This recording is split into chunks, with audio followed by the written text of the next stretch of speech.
Hello नमस्कार साथियों, स्वागत है आपका अपने YouTube channel study with KK में। आज मैं आपको ह्यूमन बॉडी से रिलेटेड 30 क्वेश्चन कराऊंगा जो कि ह्यूमन बॉडी से रिलेटेड हैं। सारे क्वेश्चन आपको विद एक्सप्लेनेशन मिलेंगे।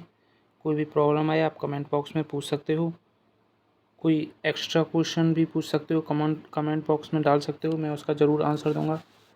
ओके, तो अपन स्टार्ट करते हैं। प्लीज़ चैनल को लाइक, सब्सक्राइब और कमेंट ज़रूर करें।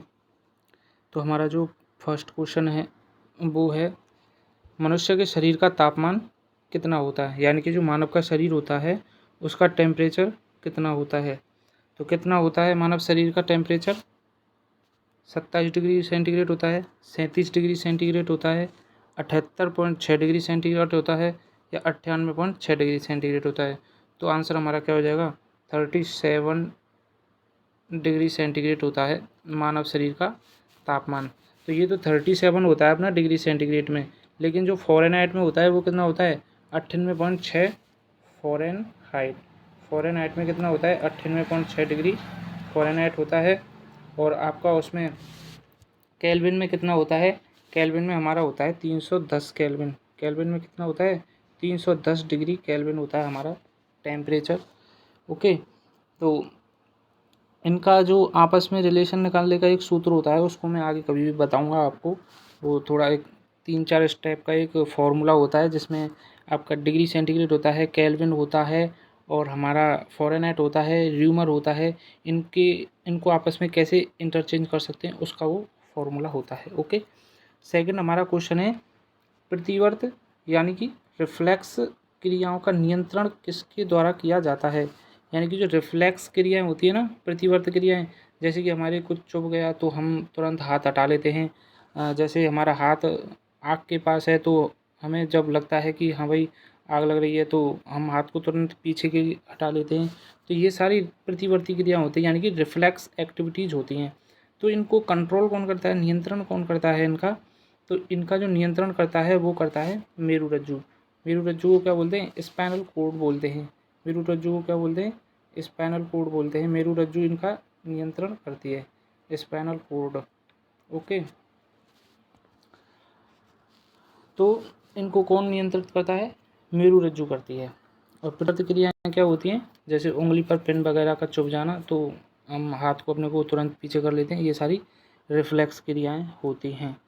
अब हाँ, तो क्वेश्चन नंबर 7 कह रहा है, श्वसन किस प्रकार की क्रिया है? उपचयी, ऊष्माक्षेपी, ऊष्मा शोषी या ऊर्जा शोषी है। तो श्वसन किस प्रकार की क्रिया है?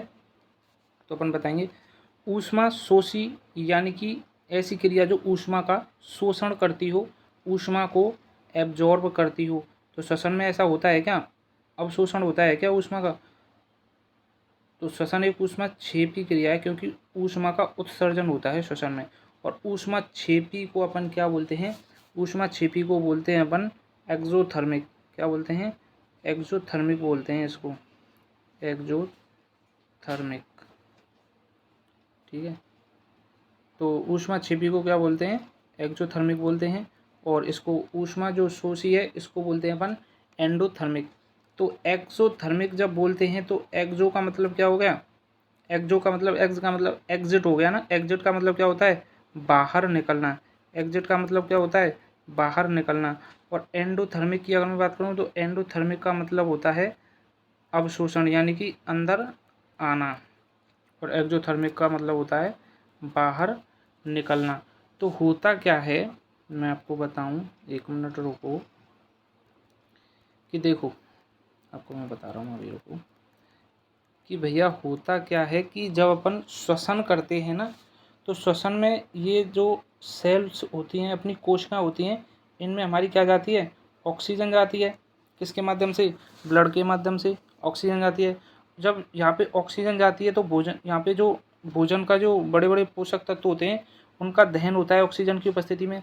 जब ऑक्सीजन की उपस्थिति में दहन होता है ना, तो इससे हमें मिलती है CO2 प्लस ऊर्जा, यानी कि एनर्जी। और वो जो ऊर्जा होती है वो बाहर निकलती है। वो जो ऊर्जा है वो बाहर निकलती है, ऊष्मा के रूप में उत्सर्जित होती है। तो इस प्रकार से श्वसन क्या हुआ? ऊष्माक्षेपी। ऊष्माक्षेपी यानी कि एक्सोथर्मिक सिस्टम हुआ। ओके, आ गया ना समझ में? ठीक है, चलो आगे चलते हैं। Question number 8। क्वेश्चन नंबर 8 कहता है कि मानव शरीर का सबसे कठोरतम पदार्थ है। मानव शरीर का सबसे कठोरतम पदार्थ कौन सा है? तो कौन सा है? कैरोटिन है, हड्डी है, एमिनो अम्ल है, दांत का इनेमल है। बताओ कौन सा है? तो इसमें हमारा क्या हो जाएगा? दांत का इनेमल। दांत का इनेमल, हाँ जी, दांत का जो इनेमल होता है ना, वो ही शरीर का हमारे का सबसे ज़्यादा कठोर पदार्थ होता है। और जो दांत का इनेमल होता है वो दांत के ऊपरी भाग पर अत्यधिक कठोर सफ़ेद चमकीला पदार्थ होता है, जो कि किसका बना होता है? जो कि अपना बना होता है कैल्शियम फॉस्फेट और कैल्शियम कार्बोनेट का बना होता है। किस किस का बना होता है? कैल्शियम फॉस्फेट का बना होता है और कैल्शियम किसका बना होता है? कैल्शियम कार्बोनेट का बना होता है। कार्बोनेट, इन दोनों का बना होता है वो इनेमल। तो इन दोनों के आप कमेंट बॉक्स में मुझे फॉर्मूला लिख के भेजिएगा, किसको आते हैं किसको नहीं आते। अगर आपको नहीं आते तो फिर मैं बताऊंगा इनके फॉर्मूले। इन दोनों के फॉर्मूले आप कमेंट बॉक्स में मुझे लिख के बताइएगा। तो मानव शरीर का सबसे कठोरतम पदार्थ कौन सा होता है? दांत का इनेमल होता है, जो कि किसका बना होता है? कैल्शियम फॉस्फेट और कैल्शियम कार्बोनेट का बना होता है। कैल्शियम फॉस्फेट और कैल्शियम कार्बोनेट का बना होता है। ठीक है। देखिए क्वेश्चन नंबर 9। क्वेश्चन नंबर 9 क्या कहता है? क्वेश्चन नंबर 9 कह रहा है एंजाइमों द्वारा सर्वाधिक भोजन पाचन की क्रिया कहाँ संपन्न की जाती है? एंजाइमों के द्वारा सर्वाधिक भोजन पाचन की क्रिया कहाँ संपन्न की जाती है? अग्र क्षुधांत्र में, क्षुधांत्र में, ग्रहणी में या बृहदांत्र में?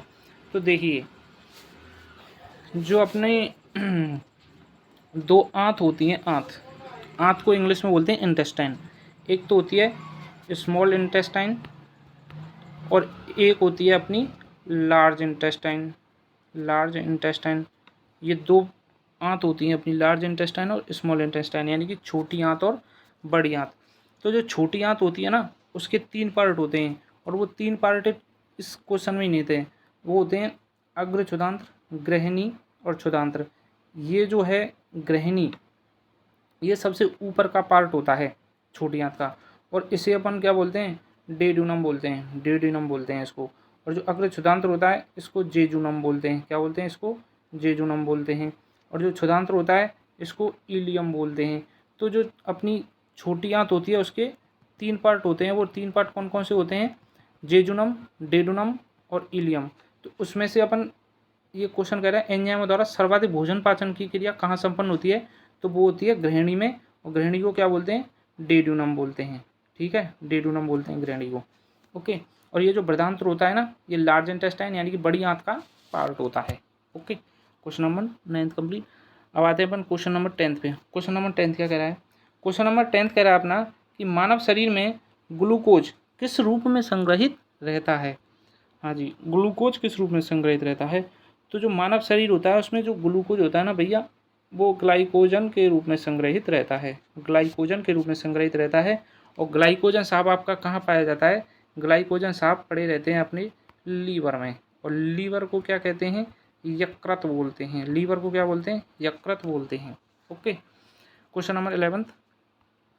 अपोहन का प्रयोग किस क्रिया को पूरा करने के लिए होता है? अपोहन यानी कि डायलिसिस। अपोहन को इंग्लिश में क्या बोलते हैं? डायलिसिस। और जो अपोहन होता है वो किसके लिए किया जाता है? जब किसी को डायबिटीज़ हो जाती है तो उसका ब्लड फिल्टर किया जाता है कृत्रिम विधि से, उसी को क्या बोलते हैं? अपोहन या डायलिसिस बोलते हैं।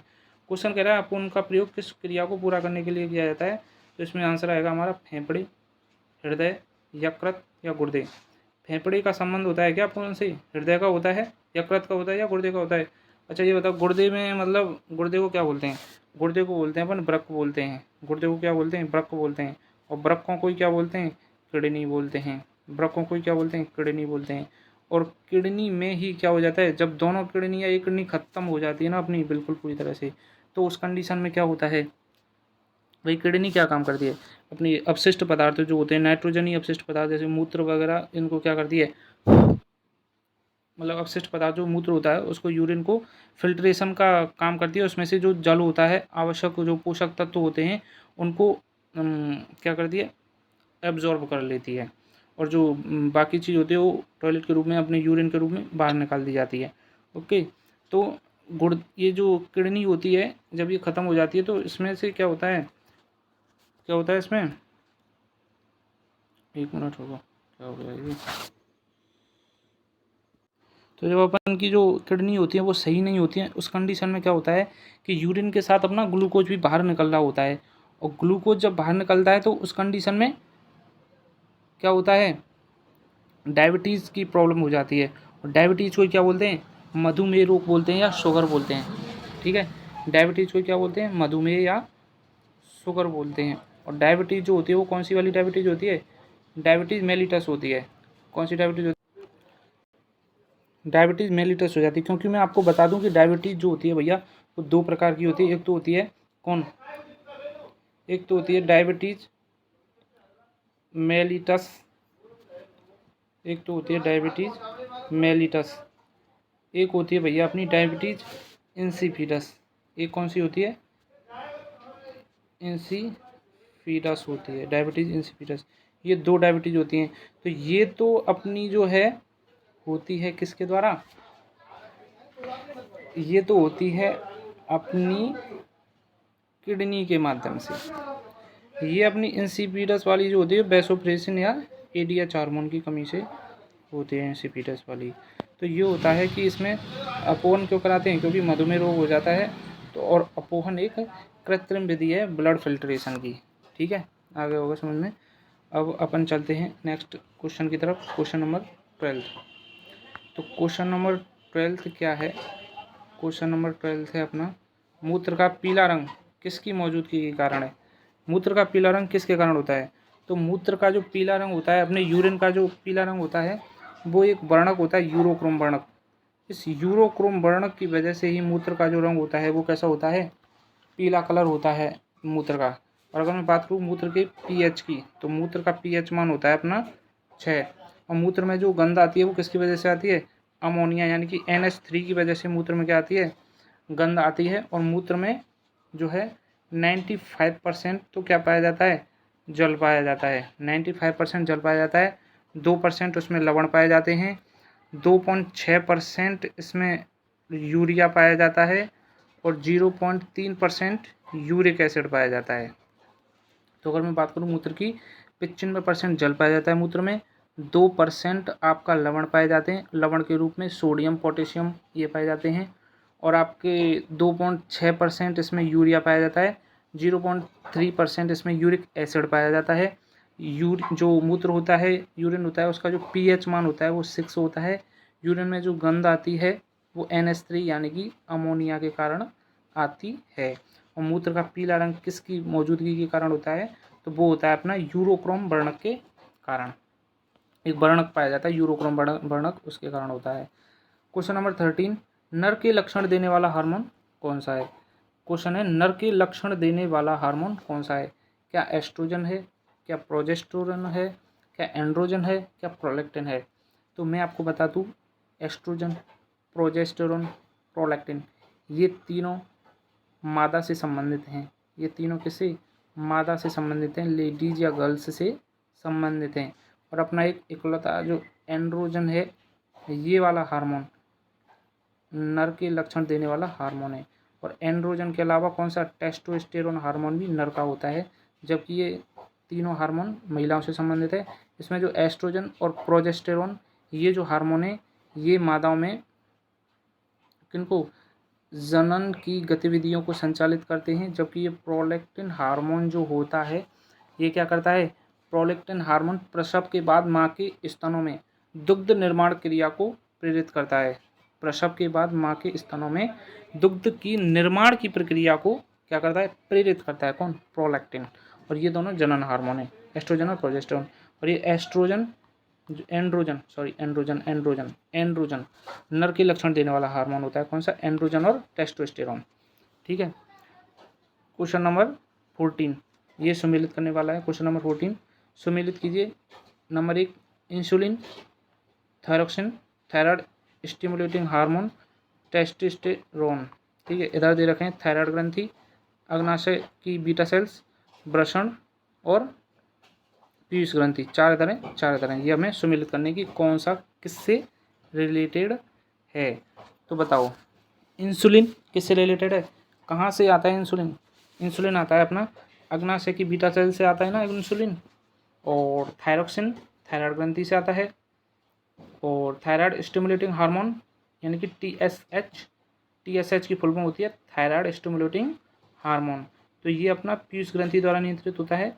बच्चा टेस्टोस्टेरोन पुरुष या नर हार्मोन है जो कि कहाँ बनता है, वृषण में बनता है, टेस्टिस में बनता है। ओके, तो क्या आंसर हो जाएगा, ए में क्या है, ए में अपना 2 है, बी में अपना 1 है, सी में अपना 4 है। तो 2 1 4 3 थर्ड ऑप्शन हो जाएगा 2 1 4 3, ये वाला ऑप्शन सही है 2 1 4 3। ठीक है, नेक्स्ट क्वेश्चन पे चलते हैं। क्वेश्चन नंबर 15, कौन सी ग्रंथि दुग्ध निष्कासन हार्मोन ऑक्सीटोसिन का स्रावन करती है। कौन सी ग्रंथि जो है वो दुग्ध निष्कासन हार्मोन ऑक्सीटोसिन का स्रावन करती है। तो जो ऑक्सीटोसिन होता है वो दुग्ध निष्कासन हार्मोन है, जबकि अभी मैंने इससे पहले बात की थी प्रोलैक्टिन की, वो दुग्ध निर्माण के लिए प्रेरित करता है, कौन, प्रोलैक्टिन। और ऑक्सीटोसिन दुग्ध निष्कासन हार्मोन है। तो कौन सी ग्रंथि दुग्ध निष्कासन हार्मोन ऑक्सीटोसिन का स्रावन करती है, तो वो ये पीयूष ग्रंथि है। इसके लिए भी कौन सी ग्रंथि है, पीयूष ग्रंथि है। और जो ऑक्सीटोसिन होता है वो स्तनपायी हार्मोन के रूप में कार्य करने वाला प्रोटीन है। और ये प्रसव काल में गर्भाशय ग्रीवा एवं योनि फैलाव में सहायता करता है। प्रसव काल में क्या करता है ये, गर्भाशय ग्रीवा एवं योनि फैलाव में सहायक होता है, कौन, ऑक्सीटोसिन हार्मोन। ओके, अपने गांव वगैरह में देखा होगा कि जब कोई अपने जो जानवर होते हैं भैंस गाय जब दूध वगैरह नहीं देती हैं तो उनमें ऑक्सीटोसिन का इंजेक्शन लगाया जाता है। वो इसीलिए लगाया जाता है दुग्ध निष्कासन क्रिया के लिए। ठीक है, क्वेश्चन नंबर 16 है अपना, किस हार्मोन के स्रावित होने से हृदय गति बढ़ जाती है तथा उत्तेजना का अनुभव होता है। तो किस हार्मोन के स्रावित होने से हृदय गति बढ़ जाती है यानी कि हार्ट बीट बढ़ जाती है तथा उत्तेजना का अनुभव होता है। तो कौन सा हार्मोन है, एड्रीनलिन हार्मोन, जिसको क्या कहते हैं, आपातकालीन हार्मोन कहते हैं, इमरजेंसी हार्मोन कहते हैं, करो या मरो हार्मोन कहते हैं। होता क्या है कि जब डर तनाव भय आदि की स्थितियों में ये हार्मोन स्रावित होता है और इसे जीवन रक्षक हार्मोन भी बोलते हैं। क्या बोलते हैं, एड्रीनलिन को जीवन रक्षक हार्मोन भी बोलते हैं। जैसे कि आपको मतलब आप जा रहे हो सड़क पे और आपके कुत्ता पीछे पड़ गया, कौन पीछे पड़ गया, कुत्ता पीछे पड़ गया। वैसे आपसे दौड़ा नहीं जाएगा, लेकिन जब कुत्ता पीछे पड़ जाता है ना भाई साहब, इतनी तेज़ दौड़ता है इंसान कि कुत्ते से तो आगे निकल ही जाता है। तो अपना जो डर की वजह से भय की वजह से जो हार्मोन स्रावित होता है वो एड्रेनलिन हार्मोन होता है, इसीलिए इसे इमरजेंसी हार्मोन या आपातकालीन हार्मोन भी बोलते हैं। ओके सर जी, ठीक है ठीक है ठीक है ठीक है, ये कहाँ, हाँ जी। अब देखिए क्वेश्चन नंबर 17, गर्भधारण परीक्षण में यूरिन में मूत्र में किस हार्मोन की उपस्थिति का परीक्षण किया जाता है। यानी कि जब कोई प्रेग्नेंट होती है तो उस प्रेगनेंसी चेक के लिए जो यूरिन होता है उसमें किस हार्मोन की उपस्थिति का परीक्षण किया जाता है। तो इसमें हमारा आंसर आएगा एडीएच आएगा या एचपीएल आएगा या एचसीजी आएगा या ऑक्सीटोसिन आएगा। तो इसमें जो हमारा आंसर आएगा वो आएगा एचसीजी। कौन सा है, एचसीजी, यानी कि ह्यूमन कोरियोनिक गोनेडोट्रोपिन। एचसीजी की फुल फॉर्म क्या होती है, एचसीजी की फुल फॉर्म होती है ह्यूमन कोरियोनिक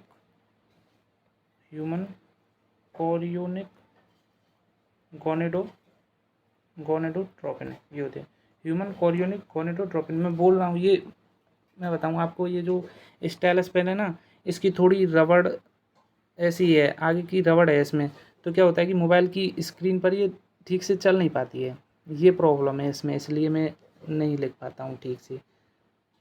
ठीक है, ये प्रॉब्लम है इसमें। तो एचसीजी होता है ह्यूमन कोरियोनिक गोनेडोट्रोपिन। जैसे कि अपन जब कोई महिला प्रेग्नेंट होती है तो क्या लाते हैं, प्रेगनेंसी किट लाते हैं ना, तो उसमें क्या करते हैं अपन, यूरिन डालते हैं, उसमें लेडीज़ यूरिन डालते हैं अपना। तो जब प्रेगनेंसी किट में जब डबल रेड साइन आ जाता है तो इसका मतलब होता है कि वो प्रेग्नेंट है। तो ये डबल रेड जो साइन है वो क्यों आया, क्योंकि उसमें HCG हार्मोन है उस लेडीज में।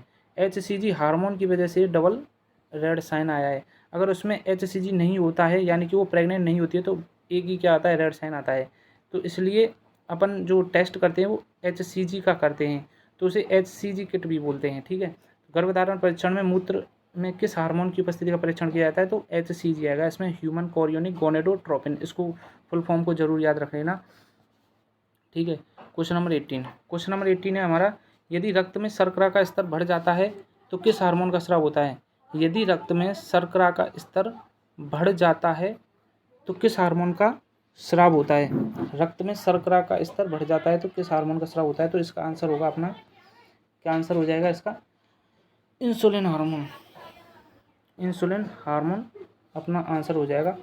इंसुलिन हार्मोन से क्या होता है, डायबिटीज़ या मधुमेह रोग हो जाता है, जिसे डायबिटीज़ मेलिटस भी बोलते हैं। इंसुलिन की जो खोज है वो किसने की, बेरिंग एंड बेस्ट ने की थी। बेरिंग और बेस्ट ने इंसुलिन की क्या की थी, खोज की थी। बेरिंग व बेस्ट ने खोज की थी इंसुलिन की।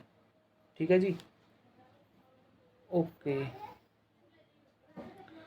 अब आ जाओ सब क्वेश्चन नंबर 19 पर। क्वेश्चन नंबर 19 है, सबसे बड़ा श्वेत रुधिराणु है। श्वेत रुधिराणु का मतलब क्या हो गया, श्वेत रुधिराणु को क्या बोलते हैं, WBC बोलते हैं ना, वाइट ब्लड सेल। WBC को क्या बोलते हैं, श्वेत रुधिराणु बोलते हैं।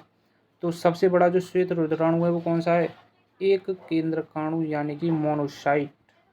WBC कितने प्रकार की होती है भैया, 5 प्रकार की होती है, जिसमें से 3 जो है वो कणिका में होती है, 2 अकणिका में होती है। जो 3 कणिका में होती हैं वो होती हैं, एक तो होती है न्यूट्रोफिल्स, एक होती है आपकी इओसिनोफिल्स और एक होती है आपकी बेसोफिल्स। ये 3 तो कणिका में होती हैं WBC में, और 2 जो अकणिका में होती हैं वो होती हैं, एक तो होती है मोनोसाइट, एक होती है लिम्फोसाइट। तो इसमें से जो मोनोसाइट होती है ये एक केंद्रकाणु बोलते हैं इसे हिंदी में, ये WBC में सबसे बड़ी WBC होती है, कौन, मोनोसाइट। ठीक है, और इसे ही बक्षी कोशिकाएं भी कहते हैं, इसको बक्षी कोशिकाएं भी कहते हैं, मोनोसाइट को क्या बोलते हैं, बक्षी कोशिकाएं भी बोलते हैं इसको। ओके सर जी, क्वेश्चन नंबर 20 है, निम्नलिखित में से किसको RBC का कब्रिस्तान कहा जाता है। RBC का कब्रिस्तान किसको कहते हैं, ये है क्वेश्चन। तो RBC का कब्रिस्तान किसको बोलते हैं, RBC का कब्रिस्तान बोलते हैं भैया प्लीहा को। किसको बोलते हैं, प्लीहा को। ये प्लिया नहीं है, कुत्ते का बच्चा वाला प्लिया नहीं है, ये प्लीहा है, प्लीहा।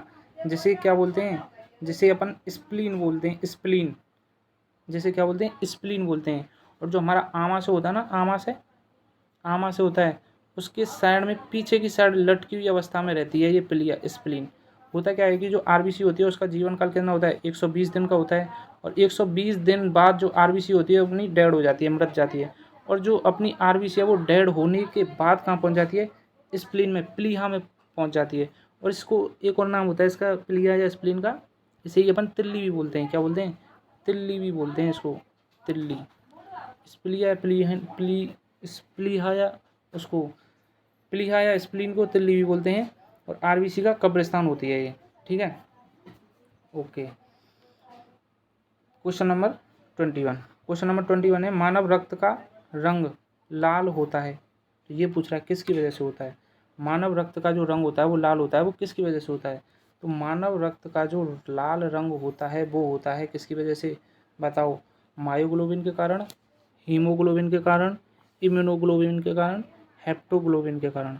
तो ये 2 नाम तो आपने सुने ही नहीं होंगे, मायोग्लोबिन और हेप्टोग्लोबिन क्या होते हैं पता ही नहीं है। तो हीमोग्लोबिन जो होता है ना, उसके कारण मानव रक्त का रंग लाल होता है। हीमोग्लोबिन के कारण ही मानव रक्त का जो रंग है वो लाल होता है। हीमोग्लोबिन 2 वर्डों से बना होता है मिलकर, एक तो haem plus globin, haem plus globin, जिसमें जो हीम होता है ये लाल रंग का होता है, हीम लाल रंग का होता है। और ये जो ग्लोबिन होता है, ये ग्लोबिन एक प्रोटीन होती है। ग्लोबिन क्या होती है, ग्लोबिन एक प्रोटीन होती है जो कि Fe फेरस युक्त होती है, यानी कि लोह युक्त प्रोटीन होती है। ग्लोबिन एक लोह युक्त प्रोटीन होती है। और हीमोग्लोबिन को श्वसन रंजक भी कहते हैं। हीमोग्लोबिन को क्या कहते हैं, श्वसन रंजक भी कहते हैं, क्योंकि ये जो हीमोग्लोबिन होता है वो क्या करता है, ऑक्सीजन के साथ क्रिया करके, जब श्वसन के साथ ऑक्सीजन जाती है ना अंदर, तो हीमोग्लोबिन क्या करता है, ऑक्सीजन के साथ मिल जाता है, और ऑक्सीजन के साथ मिलकर हीमोग्लोबिन क्या बना लेता है, ऑक्सी हीमोग्लोबिन बना लेता है। ठीक है, और ऑक्सी हीमोग्लोबिन जब ब्लड के साथ जाता है तो वो पूरे मतलब अपनी जो शरीर की सेल्स होती हैं, कोशिकाएं होती हैं, उनमें जाता है, और कोशिकाओं में, सेल्स में जाकर ये ऑक्सीजन प्लस हीमोग्लोबिन में टूट जाता है, और ऑक्सीजन हमारे भोजन, उसको दहन में काम आती है, भोजन के दहन में। ठीक है, तो हीमोग्लोबिन का क्या काम होता है, ऑक्सीजन को इधर उधर पहुंचाना। क्या काम होता है हीमोग्लोबिन का, ऑक्सीजन का इधर उधर पहुंचाना। और हीमोग्लोबिन जो है वो क्या होती है, एक प्रोटीन होती है। तो मानव रक्त का जो लाल रंग होता है वो किसकी वजह से होता है भैया, वो होता है आपका हीमोग्लोबिन के कारण होता है। ठीक है, question number next, question number 22। Question number 22 इधर ही था, कहाँ गया क्वेश्चन नंबर 22, कहाँ गया भाई, क्वेश्चन नंबर 22 ही नहीं था क्या। चलो क्वेश्चन नंबर 23 पे आ जाओ, नहीं था तो नहीं था, क्या किया जाए। क्वेश्चन नंबर 23 क्या कहता है, रुधिर प्रदान के दौरान किस रुधिर समूह का व्यक्ति सार्वभौमिक दाता होता है। सार्वभौमिक दाता का मतलब होता है जो सबको देता है, क्या देता है, ब्लड। रुधिर प्रदान के दौरान किस रुधिर समूह का व्यक्ति सार्वभौमिक दाता होता है। तो सार्वभौमिक दाता कौन होता है, जो सबको रुधिर दे सकता हो। ऐसा कौन सा ब्लड ग्रुप होता है, ओ ब्लड ग्रुप होता है। ओ ब्लड ग्रुप वाला व्यक्ति जो होता है वो सबको दे सकता है अपना ब्लड। ठीक है, और जो ए बी समूह वाला होता है, जिसका ब्लड ग्रुप ए बी होता है, वो सबसे ब्लड ले सकता है। तो ओ समूह वाला सबको दे सकता है और ए बी समूह वाला सबसे ले सकता है। तो होता क्या है कि जो ए बी समूह वाले होते हैं वो सबसे कम पाए जाते हैं इस दुनिया में। सबसे कम जो पाए जाते हैं वो ए बी समूह वाले पाए जाते हैं, और जो ओ वाले होते हैं, ओ ब्लड ग्रुप वाले होते हैं, ये ओनली ओ से ही ले सकते हैं और किसी से नहीं ले सकते। ये ओनली ओ से ही ले सकते हैं। कौन, ओ ब्लड ग्रुप वाले। और इंडिया में 30% लोग ऐसे हैं, इंडिया में 30% लोग ऐसे हैं जिनका जो ब्लड ग्रुप है वो ओ है। ओ ब्लड ग्रुप वाले इंडिया में कितने परसेंट लोग हैं, 30% लोग हैं। अब देखो एक और चीज़ देखो कि जो ब्लड ग्रुप कितने होते हैं, 4 ब्लड ग्रुप होते हैं ना। कौन कौन से होते हैं, एक तो होता है ए, एक होता है बी, एक होता है ए बी, एक होता है ओ। यही तो होते हैं टोटल 4 ब्लड ग्रुप।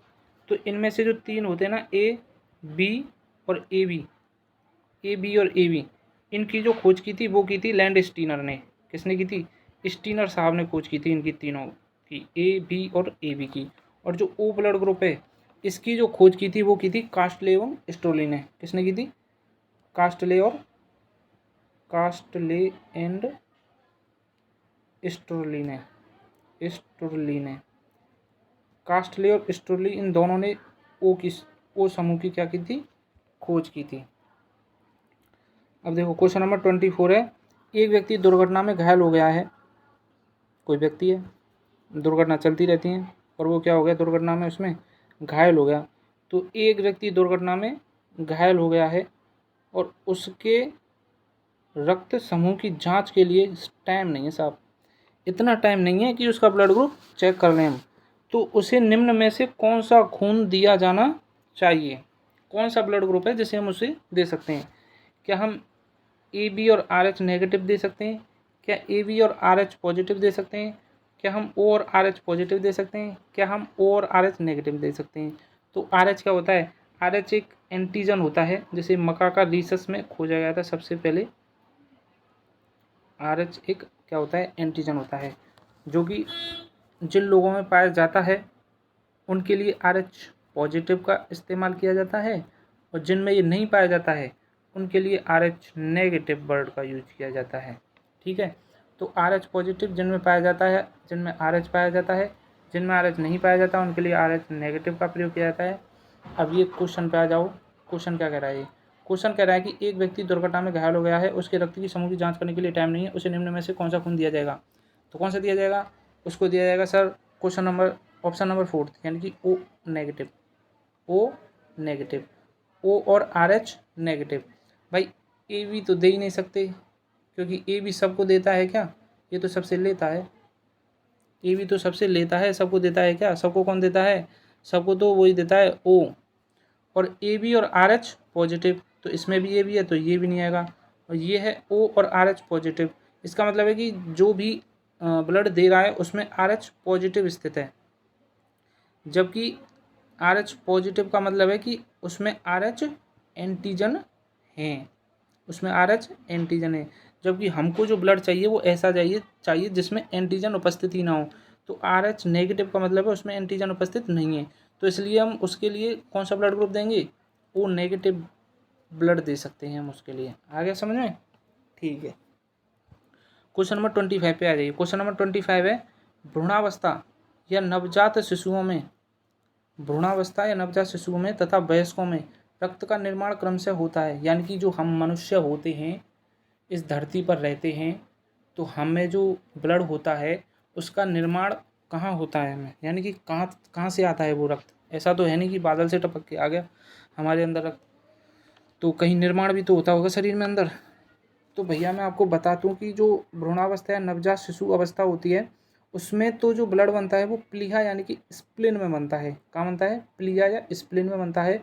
और जो वयस्क मनुष्य यानी कि एडल्ट जो होते हैं उनमें जो रक्त बनता है वो अस्थि मज्जा के अंदर बनता है। कहाँ बनता है? अस्थि मज्जा के अंदर बनता है। और मैं आपको बता दूं जो स्प्लीन होती है इसी को क्या बोलते हैं? ब्लड बैंक बोलते हैं, तिल्ली बोलते हैं, प्लीहा बोलते हैं। और ये शरीर की सबसे बड़ी वाहिनी हीन ग्रंथि है, यानी कि डक्टलेस ग्रंथि है। ये शरीर की बड़ी सबसे बड़ी डक्टलेस ग्रंथि है ये। कौन? प्लीहा, प्लीहा की बात कर रहा था मैं। क्वेश्चन नंबर 26, हीमोफीलिया होता है, हीमोफीलिया जो होता है वो किसके कारण होता है? हीमोफीलिया क्या होता है ये पूछ रहा है, हीमोफीलिया क्या होता है? क्या कार्बनिक विकार होता है?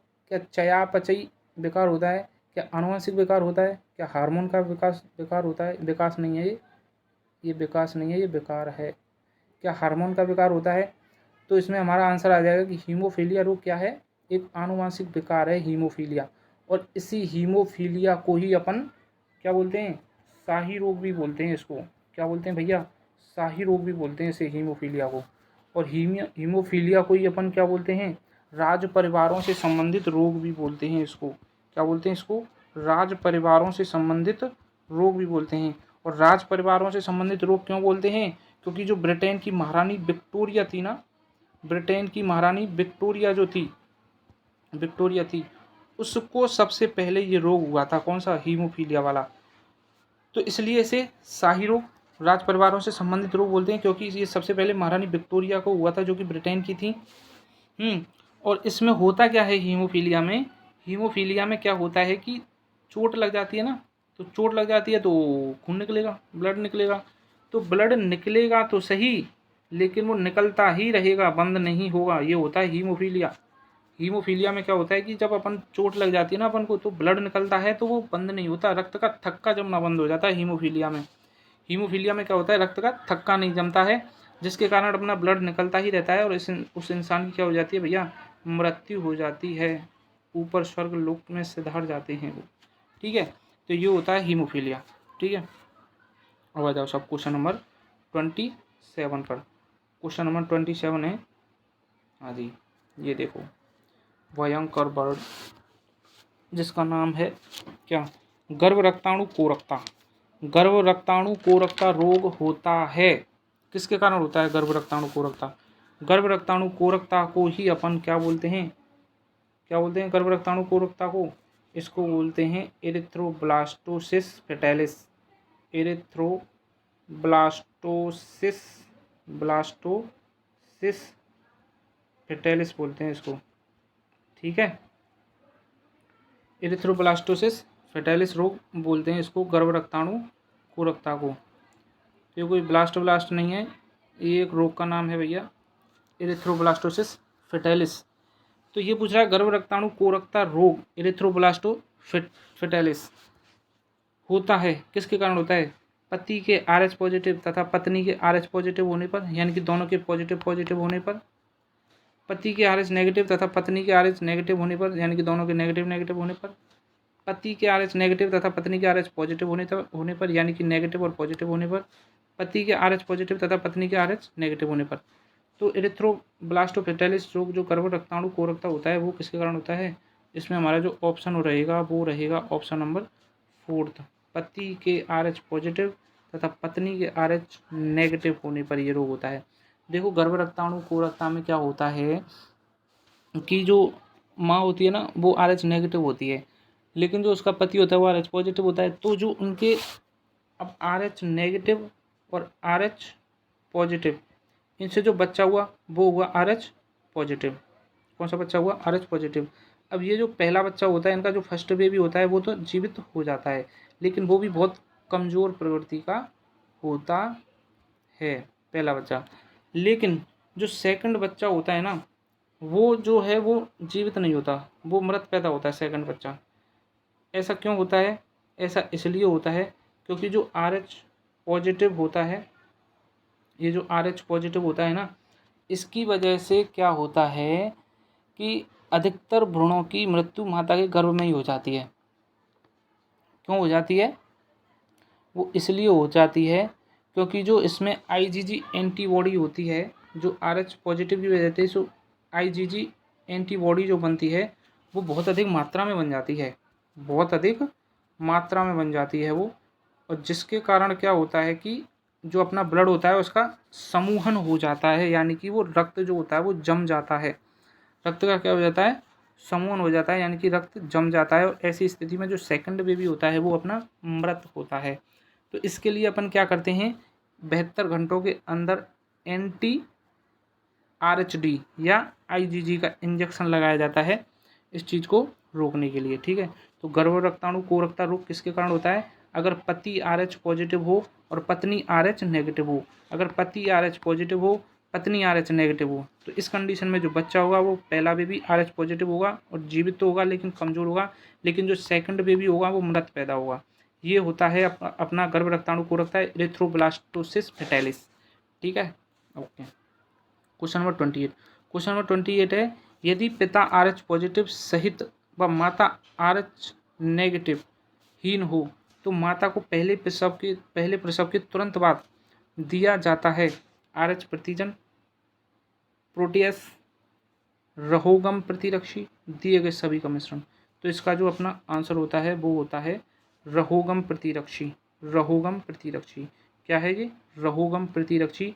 और इस रहोगम प्रतिरक्षी को ही अपन anti-RHD बोलते हैं। क्या बोलते हैं? anti-RHD भी बोलते हैं इसको। तो anti-RHD दिया जाता है पहले प्रसव के तुरंत बाद। क्या दिया जाता है? anti-RHD या फिर anti-IgG का इंजेक्शन दिया जाता है 72 घंटों के अंदर। anti-IgG या तो anti-IgG का इंजेक्शन दे दो या फिर anti-RHD का इंजेक्शन दे दो 72 घंटों के अंदर। तो जो सेकंड बच्चा होगा वो अपना मृत पैदा नहीं होगा, ये इलाज होता है उसका। ठीक है, तो यदि पिता RH पॉजिटिव सहित व माता RH नेगेटिव है तो पहले प्रसव के तुरंत बाद क्या दिया जाता है? रहोगम प्रतिरक्षी यानी कि anti-RHD दिया जाता है उस कंडीशन में। क्वेश्चन नंबर 29 बायोप्सी क्या है? क्वेश्चन नंबर 29 कह रहा है कि बायोप्सी क्या है, क्या होती है बायोप्सी?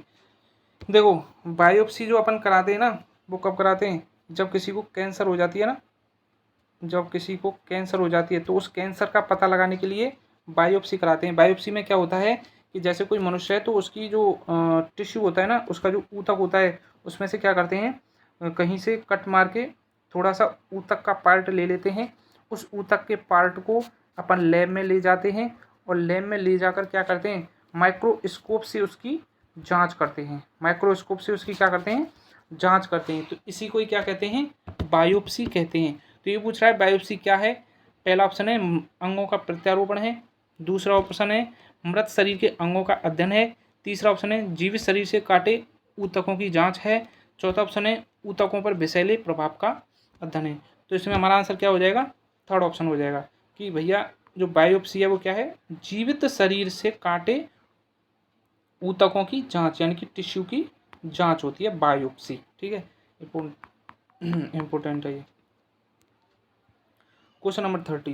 क्वेश्चन नंबर 30 क्या कह रहा है? क्वेश्चन नंबर 30 कह रहा है कि हृदय की धड़कन यानी कि हृदय स्पंदन को नियंत्रित करने के लिए इस्तेमाल किया जाने वाला उपकरण है। यानी कि हृदय की धड़कन यानी कि हार्ट बीट, हृदय स्पंदन को क्या बोलते हैं? हार्ट बीट बोलते हैं, हार्ट बीट बोलते हैं।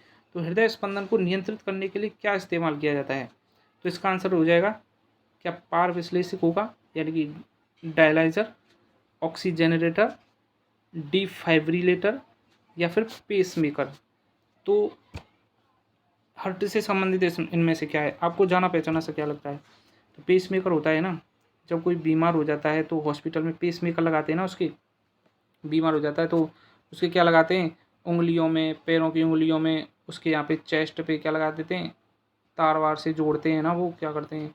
तो यहाँ पे जो चेस्ट पे लगा होता है वो पेसमेकर होता है। पेसमेकर क्या करता है? दिल की जो धड़कन होती है उनको जो स्टार्ट करने का काम करता है वो पेसमेकर ही करता है।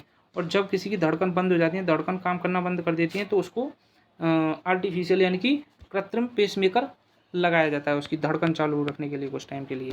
ठीक है, तो ये हो गए हमारे 30 क्वेश्चन।